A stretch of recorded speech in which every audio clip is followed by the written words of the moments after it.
Join us for the definitive list of the 10 greatest TV lineups of the 70s and 80s.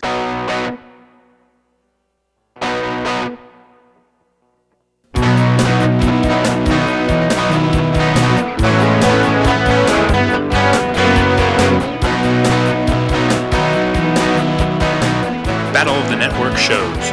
Join Rick Brooks and Mike Kogel as they explore the TV of the 70s and 80s through hand-picked episodes of their favorite and not-so-favorite series.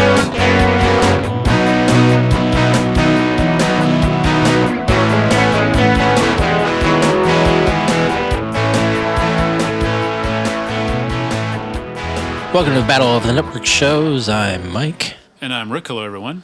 And I believe there's going to be a little bit of battling this time. We don't do that often, despite the title, but I believe, we're going to do some ranking, some looking back, some opinionating, pontificating. Some reflection, maybe. Yeah. So I'll let Rick take it away, because this is his baby. I thought this would be an interesting topic. This is something that came up a while ago in our Facebook group, and we kind of touched on it briefly, but we were talking a little bit about what were the greatest network programming lineups of all time. Mm-hmm. Well, I shouldn't say of all time, the Battle of the Network shows era. Yes. I think we're talking about all time, but we're going to focus on the 70s and 80s, which is our podcast focus. And so I thought it might be fun, and it is fun for people like me, for that obsess over this kind of.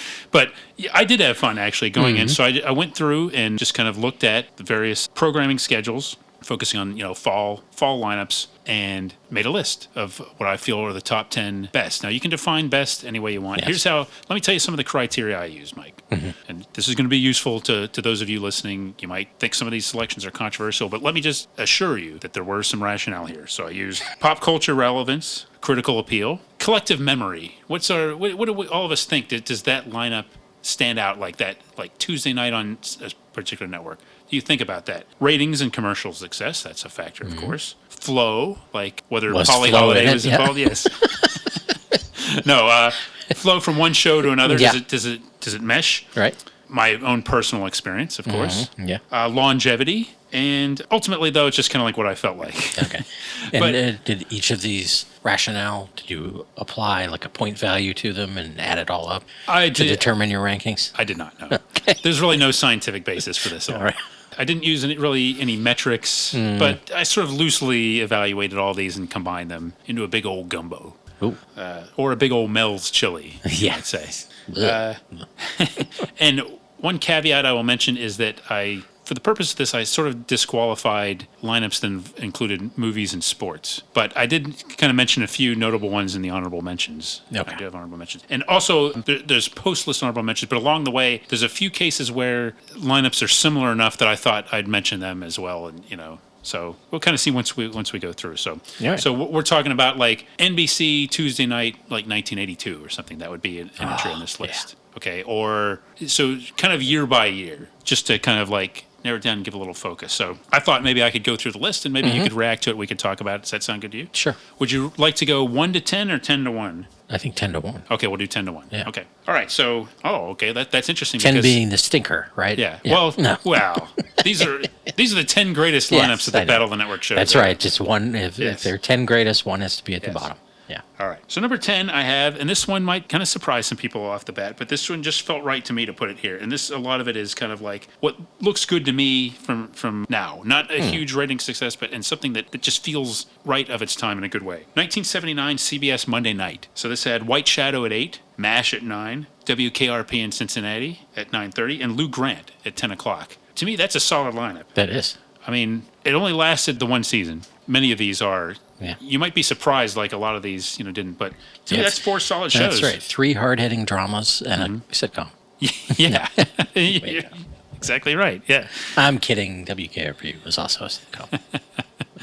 No, I like that lineup. Yeah. That's pretty good. And I think 1979 was a little early for us, but it just feels like it feels familiar to me somehow, Yeah. And I really like Lou Grant. That's a show we did earlier. Right. Really, we've done all these shows except right. WKRP. But Lou Grant is a show that I think I enjoy that show enough that's enough to put this into the top 10 for me. That was a big boost. And the fact that White Shadow, I think, is underappreciated, and I kind of wish it were like available on streaming right now. Let me mention honorable mention because it's sort of similar. This is a Sunday night CBS lineup, and you could very much argue that this should have gotten the spot over the other one because they had this same lineup for 3 seasons in a row. So 1979, 1980, 1981. we're starting off Sunday nights on CBS with 60 Minutes, huge at this time. Archie Bunker's Place, One Day at a Time, Alice, The Jeffersons, and then Trapper John, MD. Yeah, that's pretty good too. Now, a couple of those shows aren't as big now as they were back then, but this is a pretty big lineup back then. Very Yeah. successful for CBS, especially, come out of Sunday afternoon football, go right into 60 Minutes, and you're there the rest of the night. And to me, it's very impressive. I really could have put it a little bit higher that they had that same lineup 3 years in a row. That's kind of a rarity. Alice almost seems like an odd duck in there. You think? I mean, Jefferson's was not as socially relevant Yeah. as One Day at a Time or Archie Bunker or 60 Minutes. Yeah. And I assume, Trapper John did a lot of socially It did. conscious episodes, but I hadn't noticed that. You're right. It's like the one non-Norman Lear sitcom in there. So, yeah. That's a good point. still, I certainly remember Yeah. Alice as being Sunday night show. Right. We've already talked about it. Because later it was Monday, right? Did it move to Yes, Monday? Alice moved around a little bit, and The Jeffersons been like a Saturday show, but something about Alice and Jefferson seem to go together a little bit too. Yeah. And Trapper John MD is a show that nobody really talks about. I think I mentioned it last season, but Well, you know why Alice and Jefferson's go together? what was it? Because it's where they bought the pie That's at Mel's. that's right. They drive it all the way back to New York, but it's worth it. I hope they had it in a cooler or something. Yeah. It's a long drive from Arizona to. I think Mel and George Jefferson would have been an interesting meetup. It would have, yeah. Both self-made men. Yeah. Yeah, they might have gotten along. Yeah, they share certain values, I think, and with attitude towards their workers. Yeah. They might have gotten along very well. Towards women. Yeah. There's a lot in common, really. Yeah. See, this is the kind of thing they should have had, though. They should have had like a promo, like showing that, like, Mel and George, 2 peas in a pod, and they'd show them making similar quotes, that they'd edit together and then do a split screen where it sort of looks like they're standing next to each other. That's pretty good flow, though. It worked out. Okay, so number 9. Number 9. This is one, yes. This is one I think that's going to, personally, maybe not the highest quality of show, but to me, this is like a memorable lineup. Okay. Saturday nights, NBC, 1987, 1988, and 1989. All right, so follow along with me. We got 227. Amen. Yep. Golden Girls. Oh, yeah. Empty Nest. Sure. And Hunter. Yeah. Yeah. That's a solid lineup, too. Yeah. I mean, right. When I say that, you can probably think of like promos on NBC, just like pitching that whole lineup, Yeah, right? and the TV Guide page. Yep, exactly. We meant Empty Nest, and again, not a show that people like really talk about, but that and Golden Girls, I mean, it was basically a spinoff of Golden Girls. Yeah. Well, this is another lineup. We're only two shows away from completing. That's right. I guess, we're only one show away from completing number 10. Yes. Well, actually, we haven't done Amen. Oh. We haven't done Empty Nest, and we haven't done 3 shows. Okay, yeah. Still. Okay, so we've only done 2. Yeah. Well, nevertheless, we're on our way. Your point still stands. Yes. Yeah, but so, yes, on the CBS Sunday night, that's right. Yeah, Trapper John and One Day at a Time, if you want to consider That's Archie right. Bunker's Place. Yeah, and Monday, we're only 1 shy. That's right. And I'm thinking of the other one that I'm sure is on the list that we've already talked about this season. Well, we'll see. Yes, we've got We're- 8 more to go. So Yeah.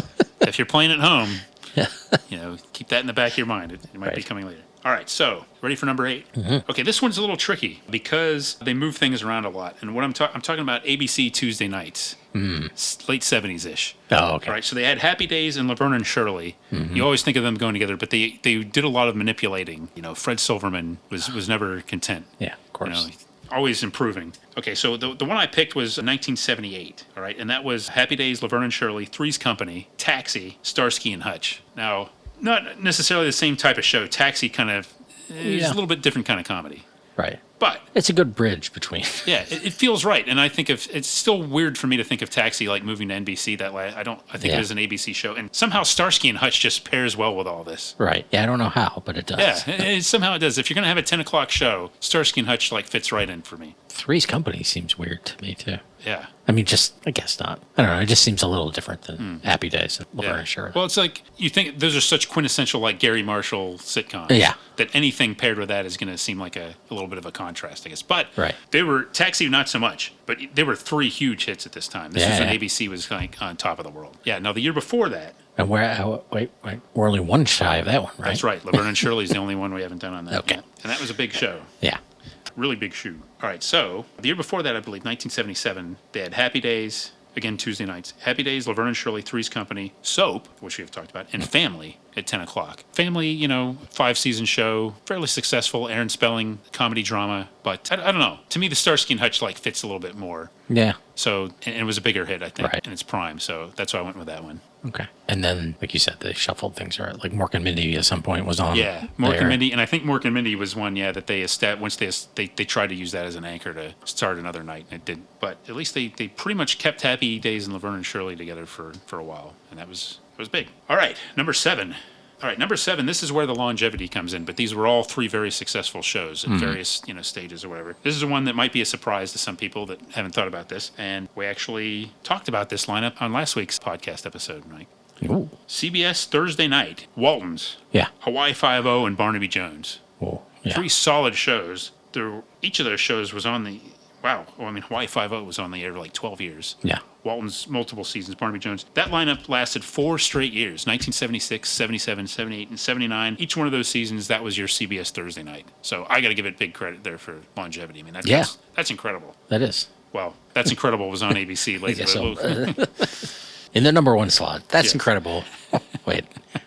Yeah, that's I think I knew Barnaby Jones was on that long or that late into Even the that late. 70s. Yeah. And that seems like classic CBS, though, doesn't it? Yeah. Like that whole, everything about that. Yeah. And what year did, or you said multiple years. Yeah, so the 76 season through the 79 season. Yeah, I always forget that Hawaii Five-0 was. I know it was on a long time, but I just think of it as so late 60s, early 70s. Right. It was just on so long. I think this was I think that was the end of Hawaii. I think that's what broke up the schedule was Hawaii Five-0 finally retiring. Yeah, and Barnaby. So there you go. That's CBS Thursday, maybe must-see TV. Yeah. Years before NBC right. coined the phrase, right? Yeah. And that one, we've only done the Waltons. That's Those 3. Okay, so next, here's one I think that's going to make some people smile. Number 6. And a lot of this, I got to admit, this is personal bias here. ABC, Saturday night. Love Boat at 9, Fantasy Island at 10. Yeah. And so we're talking the 1982-1983 season. And they tried to pair different shows here, but I don't know if you want to guess, but there was one particular show that was on at 8 o'clock both those seasons. So that's why I went with this version of the So it was just one show. One program that ABC put at 8 o'clock. But there were some other things like Finders of Lost Loves that didn't stick, and then Love Boat, they moved around and everything. But so for 2 shining years, they had this particular show. Heart to Heart. Excellent guess, but not Heart to Heart. T.J. Hooker. T.J. Hooker is correct. Yes. I knew it was Aaron Spelling. Yeah. So this is quite a night, huh? Yeah. Saturday night. I think. For me, like growing up, it's that classic Love Boat Fantasy Island combo, and I think we might have even talked about that in the group. But we all want to think of those shows as being linked. But the problem is they didn't really have like that one great show. No offense to T.J. Hooker, one great show that they paired with. So it wasn't like quite a blockbuster lineup as you might think. But just those 2 shows alone, I had to include them on the list somehow. Finder of Lost Loves. That must have been Aaron Spelling too. It might have been, yeah. Sure seems like it. Yeah, I think that's come up before in what else was on before. Maybe he had carte blanche. We give you that hour or 2. Yeah. Just make us something. Right. We'll keep trying. And he did. He did for a while. Yeah, so pretty good. Number 6, maybe a little high, but I don't know. I think the Love Boat Fantasy Island makes it worth being up there. Okay. So we haven't talked about T.J. Hooker yet, but I'm sure we will. Well, it's on the big list. I mean, we've talked about it, but we haven't talked about it. Right. There's so much we can say about T.J. Hooker. Yeah. When we sit down and talk about T.J. Hooker, we got to sit down and talk about T.J. Hooker. I'm looking up Finder of Lost Loves. Yes, that was kind of like another one of those not anthology shows. Yes. Tony Franciosa. Yeah, he found Lost Loves. Yeah. Oh. Followed by Maxwell Limited Finder of Lost Loves. What? Maxwell Limited Finder of Lost Loves. Yeah. Actually, it looks like Finder of Lost Loves kind of replaced Fantasy Island. Yes, Aaron Spelling. Douglas C. Kramer. Yeah. Okay. And then you look at like 1985, you get Love Boat is at 10, and then you got Lime Street at 9 and Hollywood Beat at 8. Lime Street was like a Robert Wagner kind of adventure. Okay. So it was like right after Heart to Heart. Uh-huh. So, but they were trying all kinds of things, Love Boat was Hollywood Beat. It was like the constant. So, all right, ready? Let's go into the top 5. Ooh, top 5 already. All right, now this one I think this one might surprise you a little bit. All right. Some of the ones coming up I don't think will be as much surprise, but this is one that people don't really talk about, and I think they should. CBS Thursday Night, 1980s. Mm-hmm. Specifically 1982, 1983, 1984, and 1985. All right? I know a couple of these shows. Yeah. Magnum P.I. at 8. Yeah. Simon and Simon at 9. Oh, yeah. Knots Landing at 10. Oh, yeah. All of those shows were huge hits. Yes. And CBS dominated Thursday nights before a certain gentleman named Bill Cosby came along on NBC and screwed everything up. Yep. But yeah, CBS had really a great run here. Yeah, that was two of those shows were a big night for me. I Yeah. wasn't watching Knots Landing, but A lot of people were. I know. Yeah. I mean, that's a powerhouse lineup. Really, Yeah. And it did very well for CBS. Yeah. And then it was Prime Magnum. Yeah. And they did pretty well after that. I think something else moved in there, like Falcon Crest or something. They didn't break up the whole thing exactly, but that was, things changed as they were trying to deal with NBC's resurgence. So yeah, pretty good lineup there. Ready for number 4? Sure. All right, number 4, 1971 and 1972. I remember it well. Yeah, you do? You might remember some of this a little bit. Huh? ABC Friday night.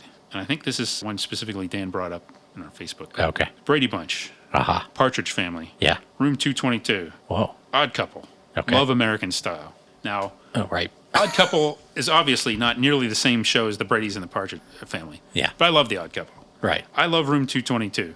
Uh-huh. Love American Style I enjoy. And the Brady's, I grew up watching the Brady's. Partridge Family, we Yeah. haven't talked about yet, but that's an Who iconic knows? show. Yeah. That's Friday night comedy, and it's just weird. It's like all comedy, but it just seems like interesting shows that they kind of jumble together. But they did it 2 straight seasons, and Room 22, that's the school. yeah, kind of like So a is that a half hour. That's a half hour. Yeah, it's a sitcom, but it's not like a big laugh track. Well, it's kind of like, I guess, comedy with dramatic, like a light comedy. So Love American Style was an hour? Yeah, But at this but point, multiple segments. yes, they'd be different segments with like bumpers in between, and I think in syndication it often shows up in, well, it doesn't show up very much anymore, but it'll show up with like half-hour cut-down versions. But this time it was airing as like an hour. Okay. So interesting. Yeah. That's an interesting night of television, I Well, think. it is, yeah. And just the Brady's and the Partridge Family. Yeah, Yeah, for kids like Dan's age.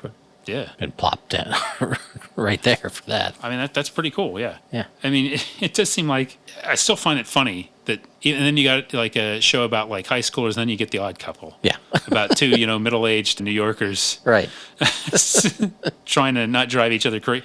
I mean, it really stands out, but Yeah. I don't know. It maybe it didn't at the time. Right. I don't think I knew the Brady Bunch and the Partridge Family were on the same network. I think of them as being competitors. Yeah, and to think that they were back to back like that too. Right. Like even the Brady Bunch, start having them be a band and Yeah. stuff was like an answer or a response. But if it's on right after you, what do you need to respond to?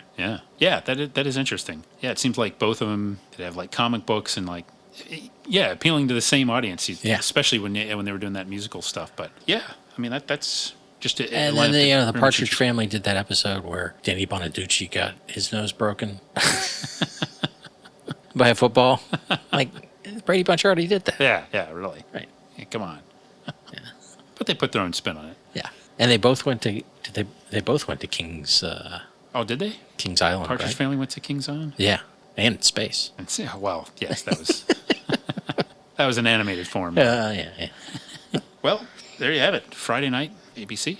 Groovy. Okay, I think the top 3 are ones that if people really sat down, I think they would think of some variation of this. Yeah. So for each one, actually, I included sort of as an honorable mention, like sort of one of the variations. So number 3, CBS, 1979, 1980, 1981.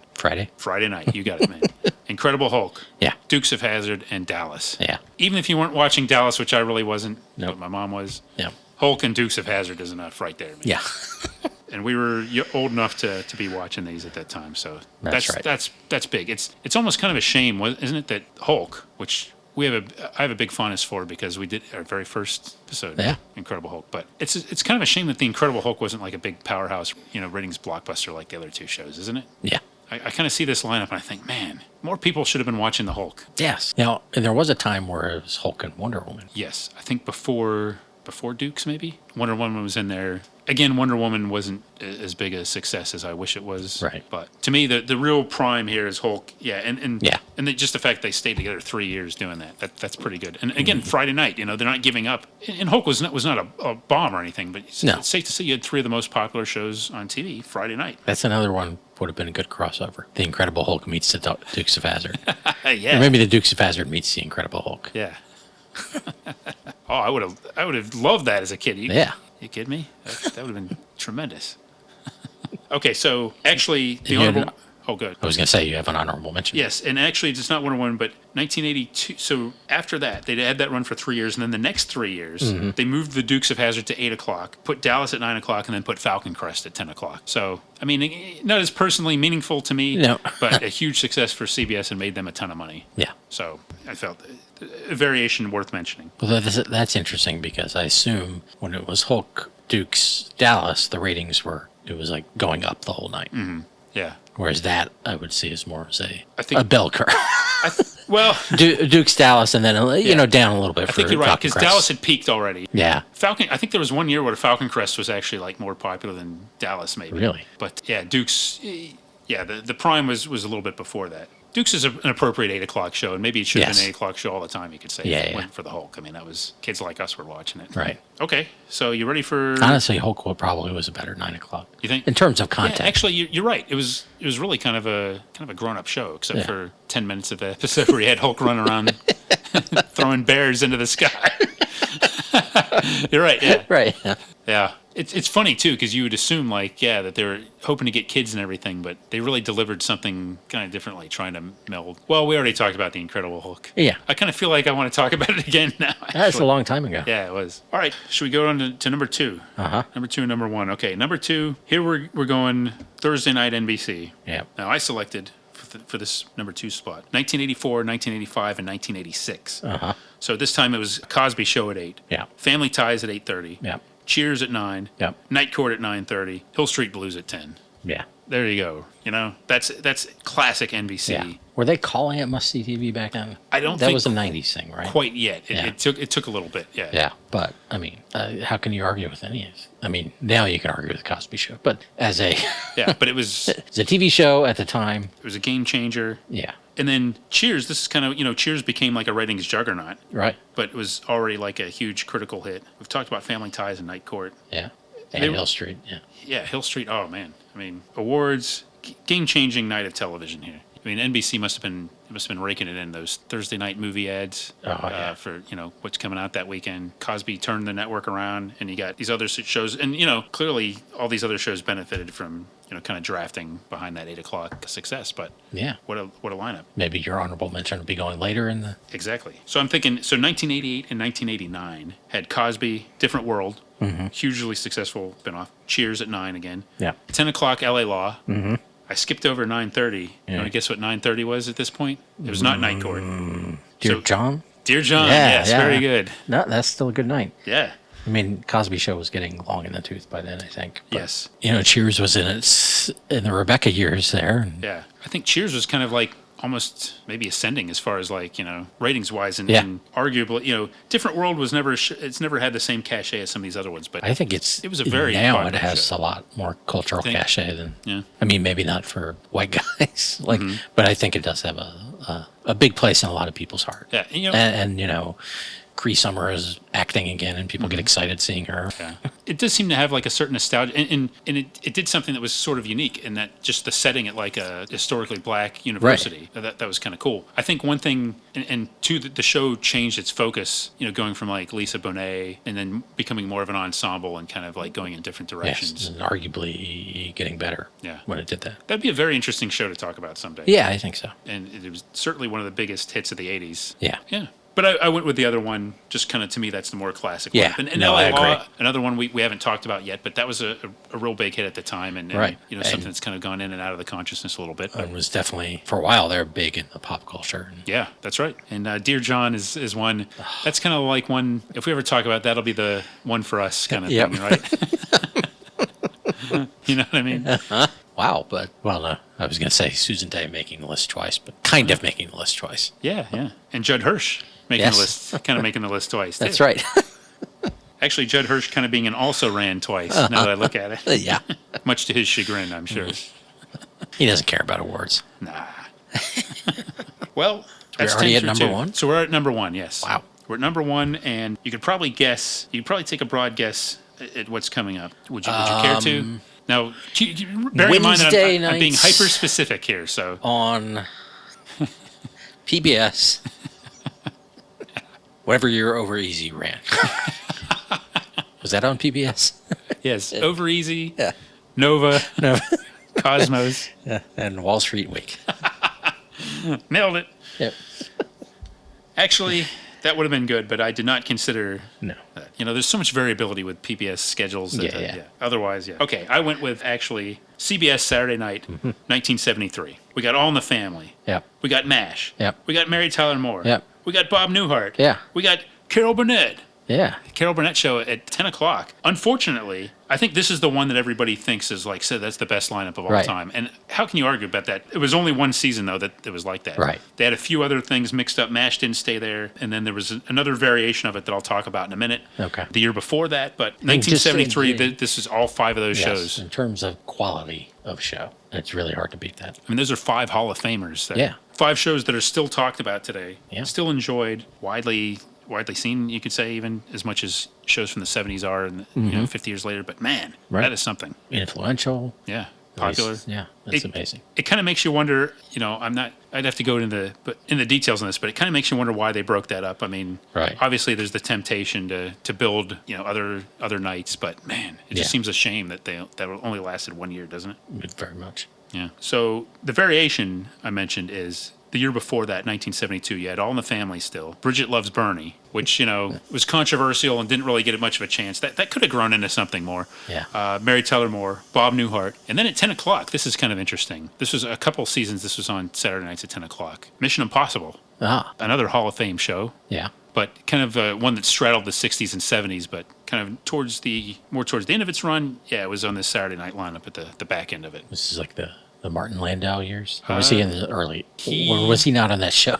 Yeah, he was like the Martin Landau. Leonard Nimoy was. Yeah, on Leonard later, Nimoy right? was like right after this, I think. So, Okay. so this would be probably like I think this would be like maybe the end of the Peter Graves, Barbara Bain, Martin Landau. They were only on it a couple of years, Martin Okay. Landau and Barbara Bain, actually. Yeah, I see. Taken in the left. And then they had a bunch of different things. But Peter Lupus was there, I can tell you that. Oh. Don't worry. You still get Peter Lupus. So, yeah, that was another interesting lineup. But CBS Saturday, and I think, you hate to go chalk, but really, how could I pick anything else? Like you said, Yeah. you can't argue with it. No, I don't think you can. I don't even think. I mean, there might be a '90s must-see TV lineup, but there was always at least one oddball. And That's right. they Yeah. couldn't get I'm trying to think even like once they got to Seinfeld and Friends and ER. Yeah. There was kind of like some lame stuff in the middle. Yeah, there's always like a Stark Raving Mad or Yeah. Madman of the People. And those are like or Veronica's Closet. Right. Yeah. Suddenly Susan, Single Guy. Yep. They couldn't leave well enough alone. They couldn't just put like Yeah. Frasier, Right. on there after Seinfeld or something. Yeah. There was a point when Mad About You was Yeah. there. That was That's right, yeah. I think they moved that to Tuesday, maybe at the Probably same time when as they did Friends Frasier. came. Yeah. Yeah. maybe no. It was still there when Friends was. I think at they first. tried to create like a must-see TV Tuesdays. Yeah. And, it's tough to do. And then there was a little period where Cheers was still there. Cheers and LA Law were still there. Right, yeah. And I guess Night Seinfeld. Court was long gone. Yeah, but Yeah. it wasn't all. And I know for some people TGIF, but Well, I'm going to mention TGIF. In a okay, good. I mean, there were so many versions of that. Too. Right. That's the thing. Yeah, I mean, Oh, you didn't mention like the Wednesday ABC sitcoms, yeah, like the Head of the Class and that's right. I did. I don't think there's. Well, Perfect Strangers. I did. Yeah, I didn't. Some of those may show up though Okay. when I mention some honorable mentions. But yeah, I mean, I could see making an argument that like, okay, Friends, Seinfeld, ER, and anything Yeah.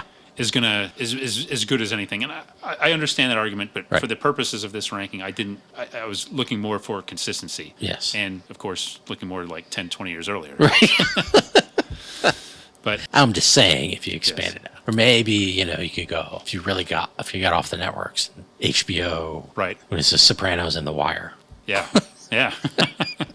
But Yeah. So a strange case I want to mention here, just because of how it treated. And I don't have a lot of specific examples, but like Miami Vice. So Yes. Miami Vice was on. You think of it as Fridays NBC 9 Yeah. o'clock. That's how I think of it. But they did a lot of screwing around with that. I think of Miami Vice and Crime Story, but they weren't like always paired together. No. And for like one season, they had A-Team, Miami Vice, and like Remington Steele or some combination of shows that I didn't think. But it's like, oh, but it didn't last. So it just looking to me, it's weird that Miami Vice they couldn't like really build around that successfully and make like a consistent night. So that's one that anybody's thinking about that's one that seems like NBC couldn't quite make things mesh with that the way they wanted to. There's a lot of failed 8 o'clock shows, I think. Like Knight Rider was on Fridays a lot, right? Yeah, Knight Rider was paired with Miami Vice a little bit. And what about did they build anything around the A-Team? I think for a while they had A-Team Remington Steel on Tuesdays. Yeah. I think that was kind of what because A-Team was like an 8 o'clock show. Right. But A-Team, kind of flamed out quicker than they thought, probably, too. Now, what about, for our 2 to 11-year-olds, what about the Silver Spoons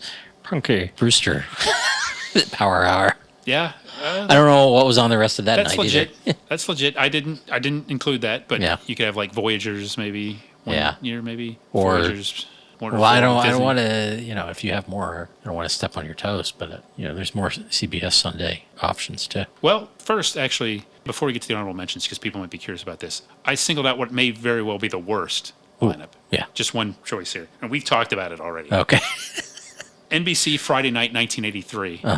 We did a whole podcast about NBC's 1983. Yeah. So you got Mr. Smith, Jennifer Slept Here, which we liked but did not last, Manimal, and For Love and Honor. We did a podcast about that lineup, and I still don't remember anything about For Love and Honor. I think that's not really That was the Officer and a Gentleman ripoff, yes, right? Yes, exactly, yes. So all 5 of those shows... Homage, excuse me. Pastiche. Yes. I don't think any of those lasted, more than, X number of months. So that could very well be the worst lineup, the worst single lineup of the BOTNS era. Not a single hit in there. Right. All right. So now, if you're ready, I'll talk about some honorable mentions, and you can jump in if you want. But I didn't include this on my list, but I think we should mention ABC Monday nights. That's incredible. And Monday Night Football, 1980, 81, 82, 83. That's incredible was huge. Monday Night Football was very big. It was only half the year, but, so what? It's still pretty good. And I kind of remember that, associate That's incredible in Monday Night Football. Next up, I had CBS Sunday Night. And this is where I sort of disqualified because of the movie thing. You had 60 Minutes, Murder, She Wrote, and the CBS Sunday Night movie. Yeah. And we're talking the 1986 season all the way up to 1994. That's pretty impressive. So 60 Minutes, Murder, She Wrote, and whatever they were showing afterwards. Right. Some kind of movie that would appeal to those that watch 60 Minutes and Murder, She Wrote. But that was big. I don't remember watching a lot of movies on CBS. No. More ABC and NBC. Yeah, ABC had like the big, Superman and James Bond. Right, yeah. NBC had Gary Coleman. Right. What did CBS have? I don't know. Probably more like, maybe older female-oriented movies, I'm thinking. Hume Cronin movies? Hume Cronin movies. Welcome to Hume Cronin Theater. Well, Jessica and I really like this movie.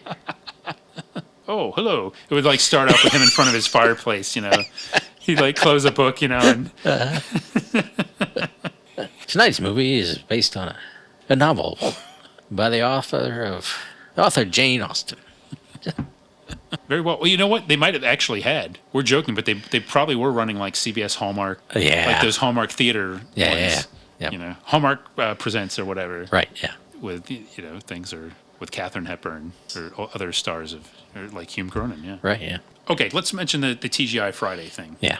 So the one I think is, you could argue either way. 1989 had Full House, Family Matters, Perfect Strangers, Just the 10 of Us, and then 2020.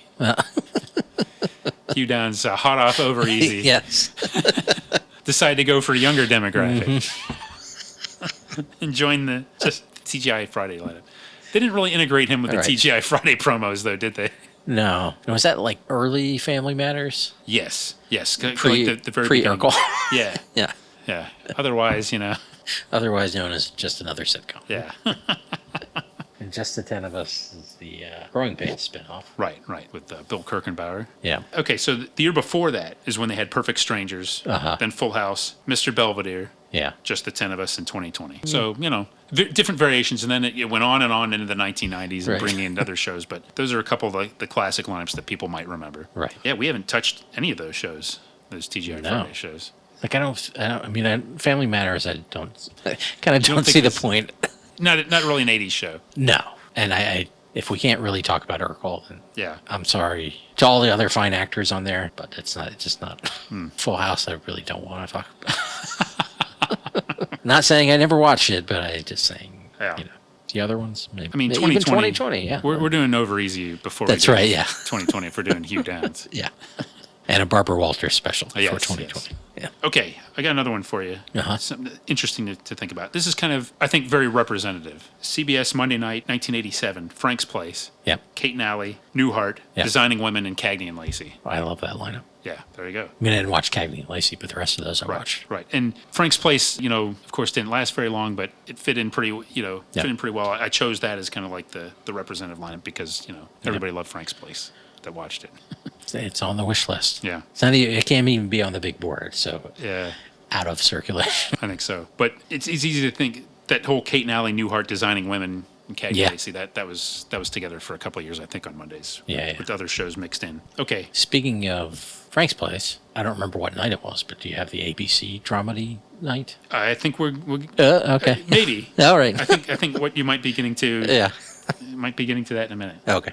I also wanted to mention this. I'm kind of putting in for sentimental reasons, and it actually was pretty successful for the network. But because we've talked so much about this era, NBC Wednesday Night 1980, Real People, Yeah. Different Strokes, Yeah. Facts of Life, and Quincy. So you got Oh, yeah. all of their respectable shows, Yep. except Little House, together on one night. This is something they probably actually felt genuine pride in. Wednesday, Yeah. they were proud as a peacock. Wednesday night, it's like, okay, we got it here. Yeah. I just love the idea of going from Facts of Life to Quincy. Yeah. Facts of Life. Da-da. It's an outrage. Tonight on Quincy. Oh yeah, lots of great Casey Kasem Yes. promos from this era too. All right, so I next wrote down ABC Tuesday nights. So 1987, Who's the Boss, Growing Pains, Moonlighting, and 30-something. Yeah. Maybe not quite what you were thinking of, but 30-something being on there and Moonlighting. Yeah, I was definitely thinking of, that Who's the Boss kind of era. Yeah. The next year, same thing except take out Growing Pains and put in Roseanne. Right. And maybe Moonlighting was on. Yeah, sometimes Moonlighting. Sometimes a test pattern. Right. So, I mentioned that. NBC, Friday Night, 1974. Oh, that is not the ABC I was thinking of. Oh, okay. I was thinking of the Hooperman Slap Maxwell.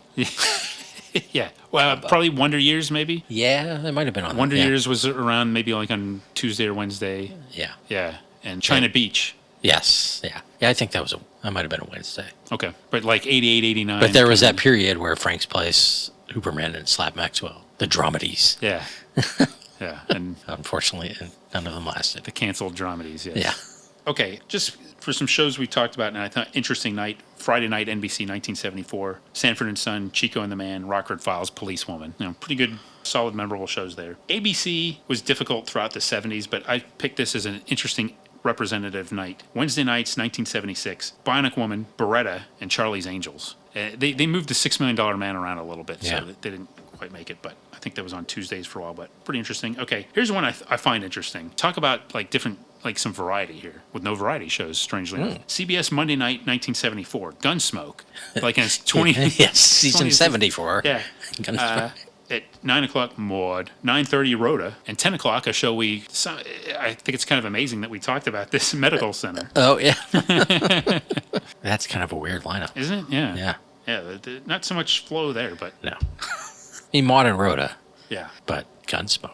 Yeah. Gunsmoke and medicals. I mean, it's like you got to split up And those they're promos. sandwiched. Yeah, you got opinionated ladies, Yeah. Maud and Rhoda, but you have to silo that. That's Because right. you can't transition from that into then on medical center. I guess you With could. stern men. I'm sure there's an easy way to find out about this. Like if you think of Gunsmoke, the radio show, and then the TV show, like if you were to put all the, I don't know if radio shows have seasons, but how many years if you combine those? Yeah. Was Gunsmoke? I think a lot of it was. I And was that based on? think they crossed over. They were parallel. I think, parallel for a while. For a while, yeah. Yeah, but still. That's pretty cool. Speaking of Gunsmoke on the radio, I got two more here that I wanted to highlight. This is just one that I find interesting. CBS Wednesday nights, 1973. Sonny and Cher, Cannon, William Connor's Marshall Dillon on the radio, and Kojak. Okay. That's an interesting lineup. Yeah. Yeah. Three kind of different kind of shows. And then one more I'll mention, 1972, NBC, Thursdays, Flip Wilson, Ironside, and the Dean Martin Show. It seems weird to like separate Flip and Dean Martin and put Ironside. And also, a lot of times they would put Bob Hope specials at 9 o'clock. So now that is an interesting. Flip yeah. Bob Hope and Dean Dean Martin, Martin. yeah. But Flip Ironside, Dean Martin. It's the opposite of that Monday night lineup. Like instead of the comedy break in between the two dramas, Yeah. you need Yeah. a come down after Flip Wilson Right. before you get back to. That's when you're getting drunk, Yeah. so you're on the same plane as Dean. Right.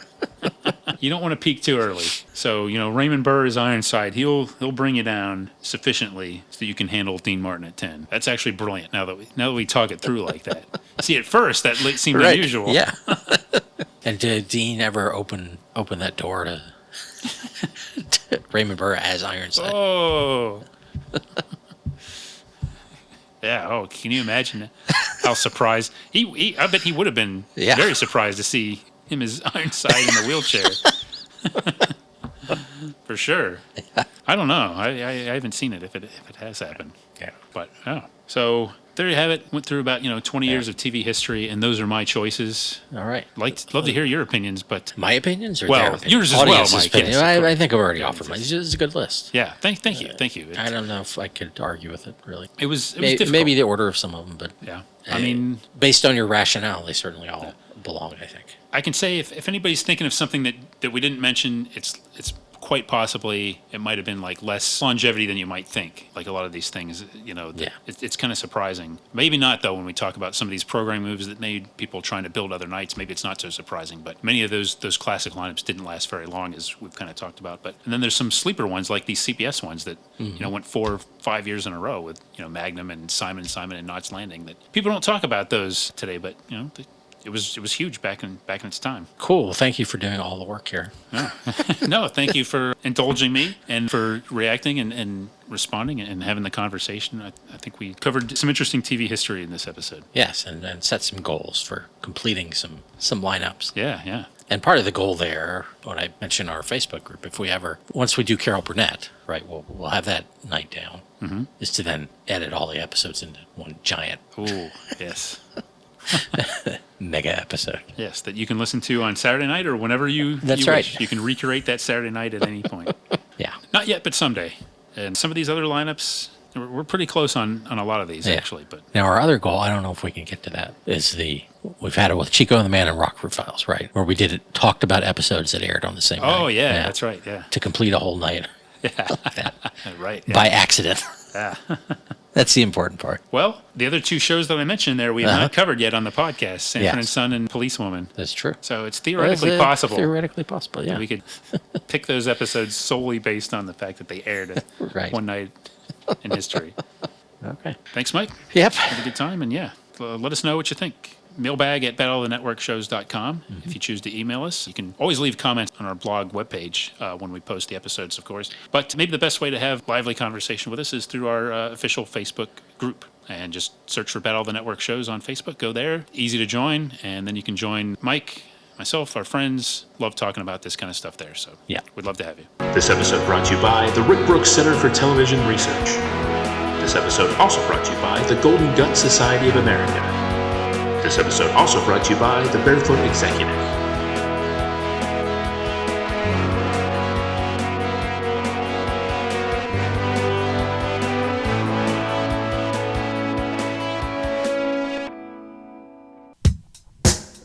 Join us next time for another exciting episode of Battle of the Network Shows. Learn more, leave feedback, and suggest future episodes at battleofthenetworkshows.com. Follow us on Twitter at BatNetShows and like our Facebook page, facebook.com/Battle of the Network Shows.